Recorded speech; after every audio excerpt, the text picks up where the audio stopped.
Welcome back everyone. Welcome to civil services study. Next test पर आ जाइए। Practice set number ये होगा 164 और लास्ट टेस्ट में जो जहाँ तक हो गया था उसी के आगे से कंटिन्यू करेंगे। इसका पार्ट 2 है। ठीक है। यूपी पीसीएस की प्रारंभिक परीक्षा का एग्जैक्ट जो सिलेबस है उसमें यही लाइन है। आर्थिक और सामाजिक विकास, इसमें हम पढ़ेंगे सतत विकास को, गरीबी को, समावेशन को, जनसांख्यिकी को और सामाजिक क्षेत्र की पहल। ठीक है। ये पार्ट 2 है। 50 प्रश्नों में हम कवर कर देंगे इस इंपॉर्टेंट टॉपिक को। ठीक है। तो कल तक 26वें प्रश्न तक हो गया था। अब इसमें हम 27 से लेकर जो है 50 तक कवर करेंगे। चलिए स्टार्ट करते हैं। तो 26 तक हो गया था, 27वें से स्टार्ट करते हैं। जो हेडिंग रहेगा इसका वो रहेगा सामाजिक क्षेत्र की पहल, सोशल सेक्टर इनिशिएटिव। ठीक है। नंबर 27 पर आ जाइए। पहला प्रश्न है, आयुष्मान भारत राष्ट्रीय जन आरोग्य योजना के संदर्भ में निम्नलिखित कथनों पर विचार करेंगे। ठीक है। 50 तक जो है 2 स्टेटमेंट वाले ही चलेंगे। तो बड़े स्टेटमेंट है, थोड़ा तीव्र गति से चलो जरा। देखिए, आयुष्मान भारत राष्ट्रीय जन आरोग्य योजना के संदर्भ में पहला स्टेटमेंट है, यह योजना प्रति परिवार प्रति वर्ष 5 लाख रुपए तक का द्वितीयक और तृतीयक स्वास्थ्य देखभाल प्रदान करती है और इस योजना के तहत लाभार्थी की पहचान सामाजिक आर्थिक जाति जनगणना 2011 के आधार पर की जाती है। 2011 के ही आंकड़े रहेंगे, उसके बाद तो जाति जनगणना हुई नहीं है। ठीक है। 5 लाख रुपए तक का द्वितीयक और तृतीयक स्वास्थ्य देखभाल प्रति परिवार प्रति वर्ष, करेक्ट है दोनों के दोनों कथन। ये सी होगा इसका आंसर। ठीक है। या वो वाला विकल्प होगा जिसमें 1 और 2 दोनों होगा। आयुष्मान भारत, ठीक है, जन आरोग्य योजना जो है न केवल भारत बल्कि दुनिया की सबसे बड़ी वित्त पोषित स्वास्थ्य बीमा योजना है। यह 5 लाख रुपए का कैशलेस कवर देती है और सामाजिक आर्थिक जाति जनगणना 2011 के आंकड़ों के आधार पर लक्षित परिवारों का चयन करती है। 28वें नंबर का प्रश्न है, समग्र शिक्षा अभियान के संदर्भ में निम्नलिखित कथनों पर विचार करेंगे। यह योजना पूर्व प्राथमिक से लेकर 12वीं कक्षा तक के स्कूली शिक्षा क्षेत्र को आच्छादित करती है और इसने 3 पूर्ववर्ती योजनाओं का स्थान लिया है। कौन कौन सी हैं वो? सर्व शिक्षा अभियान, राष्ट्रीय माध्यमिक शिक्षा अभियान और शिक्षक शिक्षा। कौन सा सही है इसमें? दोनों सही हैं ये। ठीक है। एक और चीज़, इन सभी टेस्ट की आप फुल टेस्ट सीरीज से जोड़ सकते हैं। नंबर इस पर कॉल या व्हाट्सअप करके। एक छोटा सा अमाउंट है, इतना कम इसलिए रखा है ताकि सभी लोग इसको इजीली अफोर्ड कर सकें। फुल टेस्ट सीरीज जो है वो PDF फॉर्मेट में मिलेगी, आपको पेड टेलीग्राम ग्रुप में ऐड कर लिया जाएगा। तो इसका जो आंसर हो जाएगा ऑप्शन नंबर सी, दोनों के दोनों सही हैं ये। देखिए, समग्र शिक्षा अभियान स्कूली शिक्षा की गुणवत्ता सुधारने हेतु, सर्व शिक्षा अभियान राष्ट्रीय माध्यमिक शिक्षा अभियान और शिक्षक शिक्षा को मिलाकर शुरू किया गया एक एकीकृत कार्यक्रम है जो प्री स्कूल से 12वीं कक्षा तक लागू है। PM पोषण योजना पर विचार करिए जरा। PM पोषण योजना का जो पूर्व नाम है या पूर्व की जो मध्याह्न भोजन योजना है, मिड डे मील स्कीम का नया नाम और विस्तारित रूप है ये PM पोषण। और दूसरा कथन है, यह योजना केवल कक्षा 1 से 5 तक के प्राथमिक विद्यालय के छात्रों को ही कवर करती है। ये केवल वाले स्टेटमेंट अक्सर गलत ही हो जाते हैं, 90% गलत हो जाते हैं, केवल 10% ही सही होते हैं। तो यहाँ भी गलत है, केवल पहला वाला सही है। चूँकि केवल पहला वाला सही है तो डी को भी घटा दो। PM पोषण या मिड डे मील योजना, ठीक है, एक ही बात है। यह प्राथमिक और उच्च प्राथमिक दोनों स्तरों के बच्चों को कवर करती है। प्राथमिक में 1 से कक्षा 5 तक और उच्च प्राथमिक में 6 से 8 तक। साथ ही बाल बाटिका यानी प्री स्कूल को भी इसमें जोड़ा गया है। तो दूसरा वाला जो है वो गलत है और पहला वाला ही केवल सही है। नेक्स्ट क्वेश्चन है, प्रधानमंत्री आवास योजना के संदर्भ में विचार करेंगे। प्रधानमंत्री आवास योजना ग्रामीण और प्रधानमंत्री आवास योजना शहरी दोनों का जो लक्ष्य है 2022 तक सभी के लिए आवास यानी हाउसिंग फॉर ऑल प्रदान करना था, जिसे विस्तारित किया गया है। और ग्रामीण आवास योजना के तहत जो सहायता राशि है पूरी तरह से केंद्र सरकार द्वारा 100% वहन की जाती है। ये दूसरा वाला गलत है। ठीक है, पहला वाला ही सही है केवल। ग्रामीण आवास योजना के जो लिए जो सहायता राशि है वो जो प्लेन स्टेट हैं या मैदानी जो राज्य हैं उनमें है 60-40। 60-40 का अनुपात है, यानी 60% सेंट्रल गवर्नमेंट वहन करेगी और 40% राज्य सरकारें वहन करेंगी। और जो पूर्ववर्ती राज्य हैं या पहाड़ी राज्य हैं उसमें है 90-10 का। ठीक है, 90% सेंट्रल गवर्नमेंट वहन करेगी और केवल 10% वो राज्य को देना होगा, उस राज्य की सरकार को देना होगा। तो पहला ही वाला केवल सही है, दूसरा वाला गलत है। ठीक है। प्रधानमंत्री आवास योजना का उद्देश्य है पात्र लाभार्थियों को पक्के मकान देना। और जो केंद्र और राज्यों के बीच जो बंटवारा की बात अगर हम कर लें तो जो मैदानी क्षेत्र हैं, मैदानी राज्य हैं, वो 60% सेंट्रल गवर्नमेंट वहन करेगी, 40% राज्य की सरकारें। और जो पूर्वोत्तर और पहाड़ी राज्य हैं उनमें अगर अनुपात देखें तो 90-10 का है। 90% जो पैसा है वो सेंट्रल गवर्नमेंट देगी और 10% उस राज्य को देना होगा। अगला प्रश्न है, जल जीवन मिशन के संदर्भ में निम्नलिखित कथनों पर विचार करेंगे। जल जीवन मिशन का उद्देश्य वर्ष 2024 तक सभी ग्रामीण परिवारों को कार्यात्मक घरेलू नल कनेक्शन प्रदान करना था कर दीजिए क्योंकि निकल चुका 2024। और यह जो मिशन है वो जल शक्ति मंत्रालय के अंतर्गत कार्यान्वित किया जा रहा है। बिल्कुल ये सही है, दोनों के दोनों कथन। सी है इसका आंसर। ठीक है, 2019 में शुरू किया गया था ये जल जीवन मिशन। इसका लक्ष्य है प्रति व्यक्ति प्रतिदिन 55 लीटर जल आपूर्ति के माध्यम से वर्ष 2024 तक ग्रामीण परिवारों को, ठीक है, लाभ प्रदान करना। मिनिस्ट्री का नाम पूछ ले, जल शक्ति मंत्रालय। 32वें नंबर का प्रश्न है, प्रधानमंत्री मातृ वंदना योजना के संदर्भ में विचार करेंगे। यह एक प्रत्यक्ष लाभ अंतरण योजना है जिसके तहत गर्भवती और धात्री माताओं को नगद प्रोत्साहन दिया जाता है और यह लाभ सरकारी नौकरियों में कार्यरत महिलाओं सहित सभी महिलाओं के लिए समान रूप से उपलब्ध है। कौन सा वाला सही है इसमें? देखिए, जो सरकारी योजनाओं में कार्यरत महिलाएं हैं या सार्वजनिक क्षेत्र के उपक्रम में कार्यरत जो महिलाएं हैं उनको दूसरे लाभ देती है सरकार। ठीक है, ये उनको इस लाभ से बाहर रखा गया है। प्रधानमंत्री मातृत्व वंदना योजना से बाहर उनको रखा गया है। गलत है दूसरा वाला स्टेटमेंट, पहला वाला ही केवल सही है यहाँ पर। ठीक है, क्योंकि उनको दूसरे लाभ मिलते हैं। अगर कोई सरकारी नौकरी में कार्यरत है तो 6 महीने का सरकारी अवकाश, कहीं 9 महीने का, कहीं 12 महीने तक का है। ठीक है, उसमें क्या होता है, सैलरी उनकी नहीं काटी जाती, पूरी सैलरी आती है, तो वो एक लाभ है अलग से। बाकी बात करें प्रधानमंत्री मातृ वंदना योजना के तहत जो मातृत्व प्रसूति लाभ के तहत नगद राशि दी जाती है, इसमें जो महिलाएं हैं वो केंद्र राज्य इसमें जो महिलाएं हैं वो केंद्र या राज्य सरकार या सार्वजनिक उपक्रमों में नियमित रोजगार में जो महिलाएं हैं उन्हें इस योजना से बाहर रखा गया है क्योंकि वे अन्य भुगतान मातृत्व अवकाश लाभ प्राप्त करती हैं। ठीक है, जैसा कि बताया मैंने अभी। अब आ जाइए, मिशन वात्सल्य के संदर्भ में विचार करेंगे। यह महिला एवं बाल विकास मंत्रालय द्वारा कार्यान्वित एक बाल संरक्षण सेवा योजना है और इसका मुख्य जो फोकस है केवल अनाथ बच्चों के संस्थागत पुनर्वास पर है, गैर संस्थागत देखभाल पर नहीं है। कौन सा सही है इसमें? 10 से 12 15 साल तक की योजनाएं जो हैं यूपीपीसीएस के प्रारंभिक परीक्षाएं पूछी जाती रही हैं और जाती रहेंगी। ठीक है, क्योंकि सिलेबस है। गलत है दूसरा वाला, पहला ही वाला केवल करेक्ट है। तो जहाँ जहाँ 2 है उसको हटाइए। मिशन वात्सल्य योजना जो है वो महिला एवं बाल विकास मंत्रालय भारत सरकार द्वारा संचालित एक केंद्र प्रायोजित योजना है। इसका मुख्य उद्देश्य है भारत के प्रत्येक बच्चे को, ठीक है, प्रत्येक बच्चे को एक सुरक्षित, स्वास्थ्य और खुशहाल बचपन प्रदान करना है। यह योजना संकटग्रस्त बच्चों को परिवार आधारित गैर संस्थागत देखभाल और संस्थागत सहायता सेवाएं जैसे कि परामर्श, शिक्षा और वोकेशनल ट्रेनिंग प्रदान करती है। अगला प्रश्न है, राष्ट्रीय कौशल विकास मिशन यानी स्किल इंडिया कैंपेन के संदर्भ में विचार करेंगे। प्रधानमंत्री कौशल विकास योजना का जो कार्यान्वयन है वो कौशल विकास और उद्यमिता मंत्रालय द्वारा किया जाता है। इसके तहत केवल औपचारिक शिक्षा प्राप्त युवाओं को ही कौशल प्रमाणन प्रदान किया जाता है। ठीक है, जो ऑफिशियली जिन्होंने शिक्षा प्राप्त की है, यानी देखा जाए तो ऑफिशियली 10th किया, उन्होंने 12th किया, ग्रेजुएशन किया है, पोस्ट ग्रेजुएशन किया है या फिर डिप्लोमा होल्डर, ऐसा कुछ नहीं है। कोई स्कूल ड्रॉप आउट है, कॉलेज ड्रॉप आउट है, उसके लिए भी ये उपलब्ध है। गलत है दूसरा वाला कथन, केवल पहला ही वाला सही है यहाँ पर। तो इसका जो आंसर हो जाएगा केवल 1 हो जाएगा। ठीक है, देखिए बहुत सारी योजनाएं हैं भारत में जो चल रही हैं, लेकिन सरकार की यहाँ कमी कह लीजिए कि इम्प्लीमेंटेशन बहुत बुरा है। लोगों को पता ही नहीं है कि उनके लिए योजनाएं चल रही हैं। हज़ारों योजना किसानों के लिए चल रही हैं, लेकिन किसानों को पता ही नहीं है उनके लिए योजना चल रही है, आधे से अधिक किसानों को।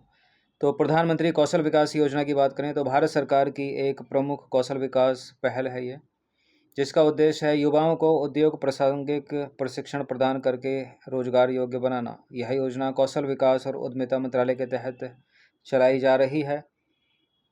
इसके आधुनिक कोर्स की बात करें तो जो प्रधानमंत्री कौशल विकास योजना 4.0 है, उसके तहत आर्टिफिशियल इंटेलिजेंस की पढ़ाई, ड्रोन तकनीक की पढ़ाई, कोडिंग की पढ़ाई, रोबोटिक्स की, इलेक्ट्रिक वाहन ईवी की, साइबर सुरक्षा जैसे नए ज़माने के कोर्स भी इसमें शामिल हैं। प्रमाणन या सर्टिफिकेशन की बात करें तो कोर्स पूरा करने और मूल्यांकन यानी असेसमेंट पास करने पर सरकार द्वारा मान्यता प्राप्त जो है प्रमाण पत्र दिया जाता है।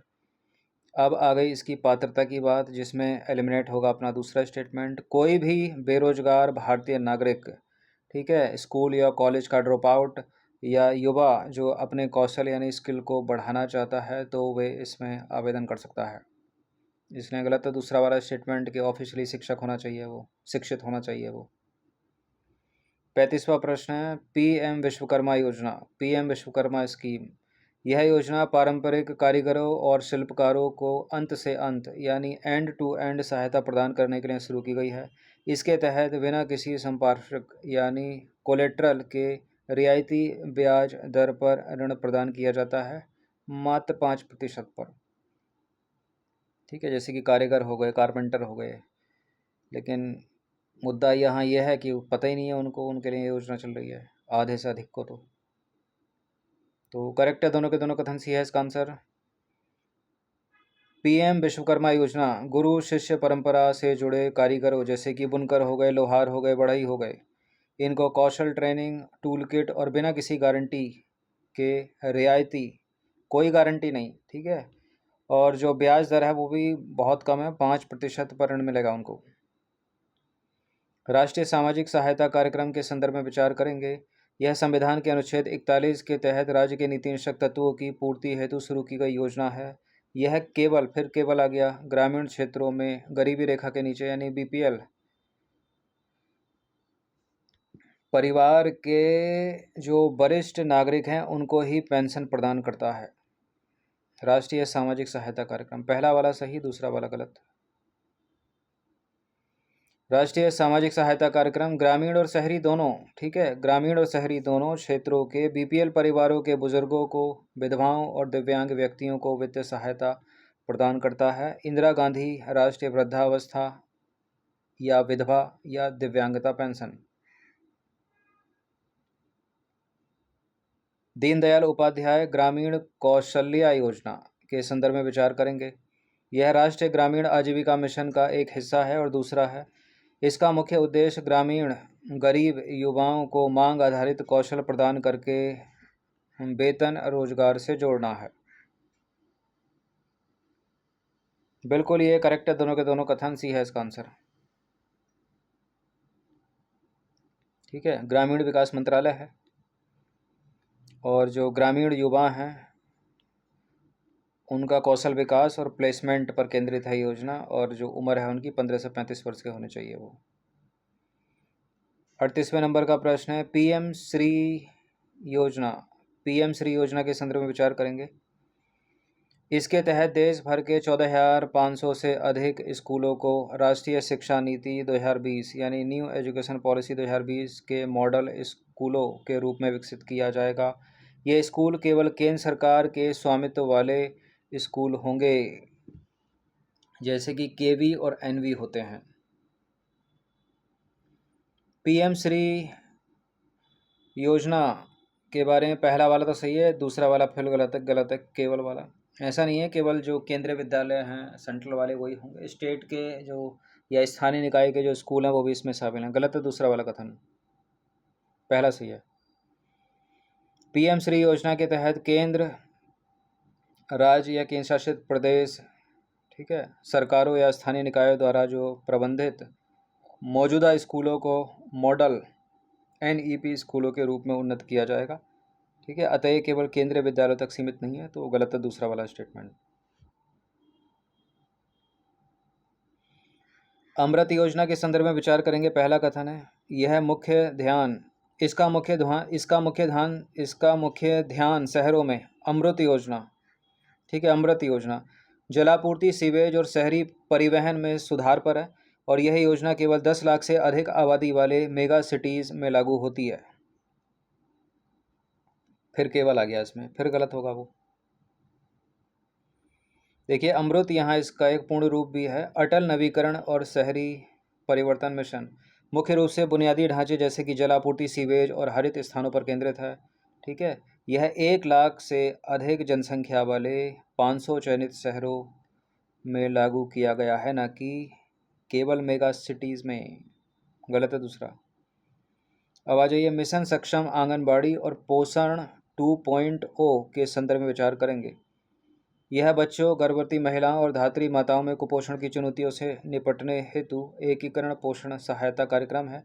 इस योजना में पोषण अभियान, आंगनबाड़ी सेवाओं और किशोरावस्था की लड़कियों के लिए योजना को एकीकृत किया गया है। मिशन आंगनबाड़ी और पोषण 2.0 दोनों सही है। ठीक है, सी है इसका आंसर। पोषण 2.0 रणनीतिक रूप से कुपोषण निवारण हेतु शुरू किया गया अम्ब्रेला कार्यक्रम है, जिसमें पूर्ववर्ती आंगनबाड़ी सेवाओं, पोषण अभियान और किशोरियों के लिए योजनाओं को सम्मिलित किया गया है। 41वें नंबर का प्रश्न है, पीएम स्वनिधि योजना। पीएम स्वनिधि योजना के ब्याज अनुदान के संदर्भ में विचार करेंगे। ठीक है, समय पर या समय से पहले ऋण का भुगतान करने वाले स्ट्रीट वेंडर्स को 7% की दर से ब्याज अनुदान दिया जाता है। डिजिटल लेन देन को बढ़ावा देने के लिए इसमें कैशबैक प्रोत्साहन भी शामिल है। ठीक है, बिल्कुल शामिल है। 1200 रुपये का कैशबैक है इसमें। पहला भी सही है, दूसरा भी सही है, और इसका जो आंसर होगा ऑप्शन नंबर सी ही होगा।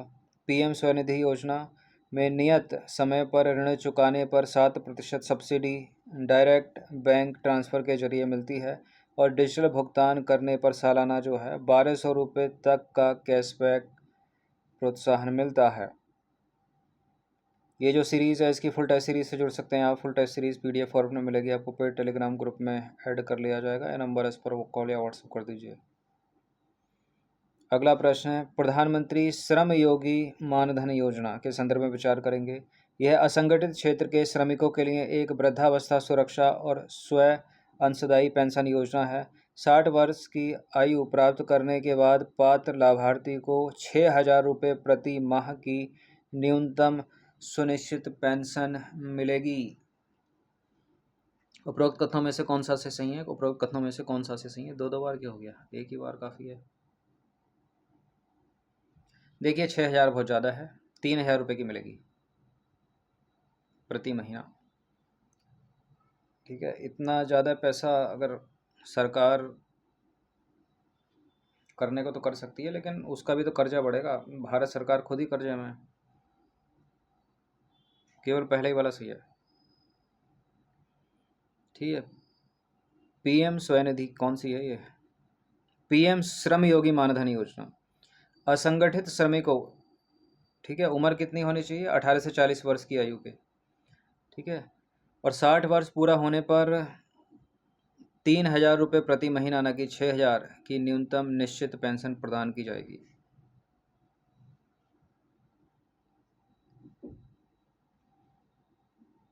तो 18 से 40 तक, और जब वो 60 वर्ष से ऊपर के हो जाएंगे तब मिलेगी उनको पेंशन। ठीक है, आवेदन तो लेकिन इस एज के बीच में ही कर पाएंगे वो।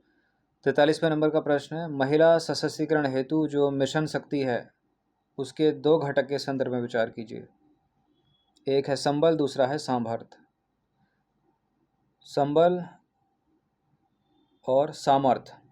संबल घटक जो है इसमें महिलाओं की सुरक्षा और संरक्षा शामिल है, और सामर्थ्य घटक महिलाओं के सशस्त्रीकरण के लिए है। ये ठीक है या ऊपर का नीचे, नीचे का ऊपर है? ये ऐसे ही ठीक है, सी है इसका आंसर। देखिए, महिला एवं बाल विकास मंत्रालय का जो मिशन शक्ति है वो 2 उपयोजनाओं में विभाजित है। संबल, वन स्टॉप सेंटर, महिला हेल्पलाइन, बेटी बचाओ बेटी पढ़ाओ आदि सुरक्षात्मक उपाय शामिल है इसमें। और सामर्थ्य में उज्ज्वला कामकाजी महिला हॉस्टल, ठीक है, और PMMVY आदि सशस्त्रीकरण उपाय हैं इसमें। तो सामर्थ्य में सशस्त्रीकरण उपाय हैं और संबल में जो है सुरक्षात्मक उपाय हैं। 44वें नंबर का प्रश्न है, सुगम्य भारत ऐप ये हिस्सा उसी का है, सुगम्य भारत योजना का 2016 की है, दिव्यांगजनों के लिए है। यह दिव्यांगजनों और बुजुर्गों द्वारा सुलभता से जुड़ी समस्याओं को दर्ज करने का एक माध्यम है। इसे सामाजिक न्याय और अधिकारिता मंत्रालय द्वारा लॉन्च किया गया। ठीक है, बिल्कुल ये करेक्ट है, दोनों के दोनों कथन। सी है इसका आंसर। यहाँ ये फैक्ट है, मिनिस्ट्री का नेम यहाँ चेंज होकर भी आ सकता है, तो गलत हो जाएगा दूसरा स्टेटमेंट। तो सुगम्य भारत जो एप्लीकेशन है वो सामाजिक न्याय और अधिकारिता मंत्रालय के दिव्यांगजन सशस्त्रीकरण विभाग का एक क्राउड सोर्सिंग मोबाइल एप्लीकेशन है, जहां सार्वजनिक भवनों व परिवहनों में सुलभता संबंधी कमियों की रिपोर्ट की जा सकती है। 45वें नंबर का प्रश्न है, भारत में राष्ट्रीय स्वास्थ्य नीति 2017 यानी नेशनल हेल्थ पॉलिसी 2017 के प्रमुख लक्ष्यों के संदर्भ में विचार करेंगे। इसका जो लक्ष्य है, सार्वजनिक स्वास्थ्य व्यय को जीडीपी के 2.5% तक बढ़ाना था। ठीक है, इसका लक्ष्य 2025 तक जीवन प्रत्याशा यानी लाइफ एक्सपेक्टेंसी को बढ़ाकर 70 वर्ष करना था। कौन सा सही है इसमें?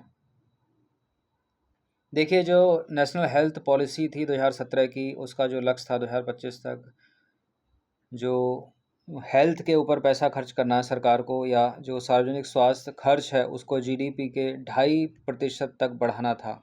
ये बात तो ठीक है, पहला ठीक है। लेकिन जो लाइफ एक्सपेक्टेंसी है उसको जो है 75 वर्ष करना था 2025 तक, ना कि 70 वर्ष। ठीक है, 2017 में कितनी थी? 67 थी, 67 या 67.5 थी, तो यहाँ 70 की जगह 75 होगा, गलत है। अब बात आती है कि क्या ये दोनों जो लक्ष्य थे वो भारत सरकार पूरा कर पाई? ठीक है, नहीं कर पाई। ना ये लक्ष्य उससे पूरा हुआ और ना 75 वर्ष का इसमें था जीवन प्रत्याशा में, ये भी नहीं हुआ पूरा। ठीक है, तो इसमें जो अपना पहला तो सही हो गया, केवल पहला ही सही है, दूसरा गलत है। हालांकि लाइफ एक्सपेक्टेंसी जो जीवन प्रत्याशा है वो बढ़ी तो है, लेकिन लक्ष्य पूरा नहीं हुआ।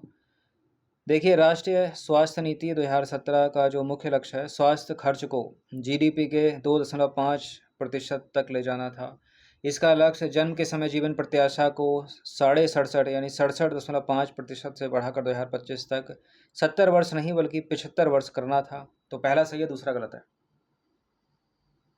ठीक है, मुख्य कमियां और चुनौतियों की अगर हम बात करें तो बजट का लक्ष्य, ठीक है, स्वास्थ्य पर सरकारी खर्च को जीडीपी के 2.5% तक ले जाने का लक्ष्य था, जो बढ़कर 1.6% के आसपास ही पहुंच पाया, 2.5% नहीं हुआ।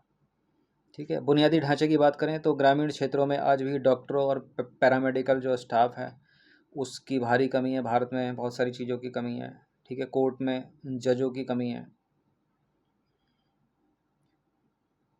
हजारों लाखों केस पेंडिंग है। देखिए, भारत में जन्म के समय औसत जीवन प्रत्याशा वर्तमान में जो लगभग है वो 71 से 72 वर्ष है।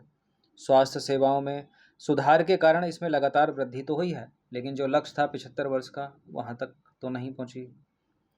वर्ष 2026-27 के केंद्रीय बजट की अगर हम बात करें, इस साल के बजट की, तो सेंट्रल गवर्नमेंट ने जो स्वास्थ्य पर जो जीडीपी रखा है, जीडीपी का जो कुल परसेंट रखा है वो 0.26% है मात्र। ठीक है, 0.26%। और 2017 में 2.5 का लक्ष्य रखा, 2025 के लिए 1.6% तक पहुंच पाया था। ठीक है, इस बार तो बहुत ही कम है। चलिए, 46वें नंबर का प्रश्न है, अटल पेंशन योजना के संदर्भ में विचार करेंगे। यह योजना केवल 18 से 40 वर्ष की आयु के असंगठित क्षेत्र के भारतीय नागरिकों के लिए खुली है, और कोई भी व्यक्ति जो आयकर देता है, ठीक है, मतलब इनकम टैक्स पेयर है, वह भी इस योजना का लाभ उठाने के लिए पात्र है। देखिए, 2022 में जो है इनकम टैक्स पेयर को हटा दिया इस योजना से, गलत है दूसरा वाला कथन, पहले ही वाला सही है केवल। ठीक है, APY यानी अटल पेंशन योजना। अटल पेंशन योजना असंगठित क्षेत्र के लिए है, जिसमें 18 से 40 वर्ष के लोग जुड़ सकते हैं। 1 अक्टूबर 2022 से लागू नियमों के अनुसार जो व्यक्ति आयकर देता है यानी इनकम टैक्स रिटर्न करता है, तो अच्छा कमाता होगा, पैसा आता होगा उसके पास। ठीक है, और अंदर से बिल्कुल भारतीय नागरिक होगा वो, क्योंकि टैक्स दे रहा है। तो उसके लिए क्या है, अटल पेंशन योजना में शामिल होने का वो पात्र नहीं है। 47वें नंबर का प्रश्न है, पीएम किसान योजना के संदर्भ में निम्नलिखित कथनों पर विचार करेंगे। इसके तहत पात्र किसान परिवारों को हर साल 6,000 रुपये की वित्तीय सहायता 3 समान किस्तों में दी जाती है। यह योजना केवल 2 हेक्टेयर तक की भूमि वाले छोटे और सीमांत किसानों तक सीमित है। फिर केवल वाला स्टेटमेंट आया है और ये फिर गलत है। दूसरा वाला गलत है, पहला वाला सही है। ठीक है, पीएम किसान योजना 6,000 रुपये की 6,000 रुपये मिलेंगे 3 किस्तों में। पीएम किसान 6,000 की धनराशि 3 किस्तों में सीधे बैंक के खाते में आएगी। ठीक है, शुरुआत में केवल छोटे और सीमांत किसानों यानी 2 हेक्टेयर तक जिसके पास भूमि है उनके लिए थी, परंतु वर्तमान में इसका विस्तार जो है देश के सभी भूमिधारक किसान परिवारों के लिए कर दिया गया है, कुछ विशिष्ट अपवादों को अगर छोड़ दिया जाए तो। 48वें नंबर का प्रश्न है, सामाजिक क्षेत्र सुधारों में ई श्रम पोर्टल के संदर्भ में निम्नलिखित कथनों पर विचार करेंगे। यह असंगठित श्रमिकों का एक राष्ट्रीय डेटाबेस तैयार करने की पहल है और पंजीकृत श्रमिकों को 12 अंकों का एक यूएएन प्रदान किया जाता है, यानी सार्वभौमिक खाता संख्या या यूनिवर्सल अकाउंट नंबर 12 अंकों का। बिल्कुल ये सही है, दोनों के दोनों कथन सी है इसका आंसर। देखिए, श्रम एवं रोजगार मंत्रालय का ई श्रम पोर्टल असंगठित क्षेत्र के श्रमिकों का पहला राष्ट्रीय डेटाबेस है। पंजीकृत श्रमिकों को ई श्रम कार्ड और 12 अंकों का विशिष्ट यूनिवर्सल अकाउंट नंबर दिया जाता है, जिससे कल्याणकारी योजनाओं की डिलीवरी आसान होती है। ठीक है, निपुण भारत मिशन के संदर्भ में विचार करेंगे। निपुण भारत मिशन यह मूलभूत साक्षरता और संख्यात्मकता प्राप्त करने के लिए शुरू किया गया एक राष्ट्रीय मिशन है। इसका लक्ष्य यह सुनिश्चित करना है कि प्रत्येक बच्चा वर्ष 2026-27 तक ग्रेड 3 के अंत तक अनिवार्य रूप से पढ़ने, लिखने और अंकगणित में दक्षता हासिल कर ले। 2026-27 बिल्कुल ये करेक्ट हैं दोनों के दोनों स्टेटमेंट, और इसका आंसर हो जाएगा ऑप्शन नंबर सी। तो शिक्षा मंत्रालय का है ये निपुण भारत मिशन, इंग्लिश में निपुण लिखा है, NIPUN, ये इसका पूर्ण रूप भी है यहाँ पर। क्या है? नेशनल, ठीक है, और क्या है? I से इनिशिएटिव, फॉर P क्या है यहाँ पर? प्रोफिशिएंसी, ठीक है, इन U क्या है? ठीक है, इन reading with understanding and numeracy, ये है इसका पूर्ण रूप। हिंदी में अगर देखें तो संख्यात्मक ज्ञान के साथ पठन में निपुणता के लिए राष्ट्रीय पहल है। ये 3 से 9 वर्ष के बच्चों की मूलभूत समझ पर केंद्रित है, ताकि कक्षा 3 के अंत तक मूलभूत साक्षरता और संख्यात्मकता लक्ष्य हासिल किए जा सकें। क्लियर? चलिए अंतिम प्रश्न है, 50 प्रश्न है। मानव पूंजी निर्माण, ह्यूमन कैपिटल फॉर्मेशन के संदर्भ में निम्नलिखित कथनों पर विचार करेंगे। मानव पूंजी निर्माण में शिक्षा, स्वास्थ्य, ऑन द जॉब ट्रेनिंग और प्रवासन यानी माइग्रेशन पर किया गया खर्च शामिल है। यह केवल भौतिक पूंजी यानी फिजिकल कैपिटल के संचय पर निर्भर करता है और सामाजिक बुनियादी ढांचे से अप्रभावित रहता है। फिर केवल आ गया यहाँ पर, तो वो फिर गलत होगा दूसरा स्टेटमेंट, पहले ही वाला सही है केवल। चूँकि पहला वाला सही है तो डी को भी हटा दीजिए। देखिए, मानव पूंजी निर्माण लोगों के कौशल, ज्ञान और स्वास्थ्य में निवेश का परिणाम है। इसमें शिक्षा, प्रशिक्षण, स्वास्थ्य देखभाल और नए अवसरों की खोज हेतु प्रवासन व्यय शामिल होता है।